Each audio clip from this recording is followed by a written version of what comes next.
Ergash aka mana shuni yozib qo'ying. Ergash aka qani? Yo'qlar dadam. Senga o'xshagan darmedda qarzini to'lamayotganing uchun o'zim o'tiribman, tushundingmi? Ergash aka o'g'limisan? Ha. Qishda kichkina eding-ku. Ana shu ham sovuqda kichkina bo'lib qolaman, yozda kattarib ketaman, qani tushunding? O'zingdan kattani sellamada. Tushunmadim. Ya sellasang sellaver, yozib qo'ysang bo'ldi. Oldingilarni ham to'laysan, tushundingmi? Hisoblab ber. Tak, 56, 78, 67 million.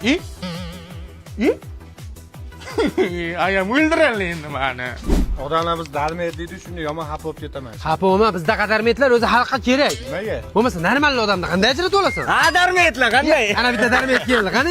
Mashina nomerlarini ko'rdinglarmi? Yomon arzon bo'lib ketdi. Ha. O'zimga mana nomer tanlab qanday? Bunaqa kal degan nomer taqsang, odamlar ustingdan kulsa-chi? Ustimdan kulganlarga orqasiga mana nomer taqib olaman. Raya bor-ku, Andijondan chiqayotgan. Shuni yangisi chiqib qara, qulupnoy maxitoligi. Ta'mini ko'raylik sutda. Faqat o'zi ichadi buni. Sherik bilmaydi. Dahshat ekan, sostavni qara. Saxar, regular, kislot. Ruscha yozilgan ekan. Yaxshi ham Rossiyada tug'ilmaganmiz. Nimaga? Ruscha ham bilmaymiz-ku. Uylanishim kerak-da, qanaqa kasbdagi qizga uylansam bo'ladi? O'qituvchiga uylan. O'qituvchi bo'lmaydi. Nimaga? Har kuni kechagini takrorlaymiz, to'g'ri. Bo'lmasam bloger qizga uylan. Bloger ham bo'lmaydi. Nimaga? 10 ming talaydan keyin to'lig'ini ko'rsataman deydi. Bo'lmasa gay qizga uylan. Gay qiz bo'lmaydi-da. Nimaga? Ichib kelganingda haydatmaydi mashinani.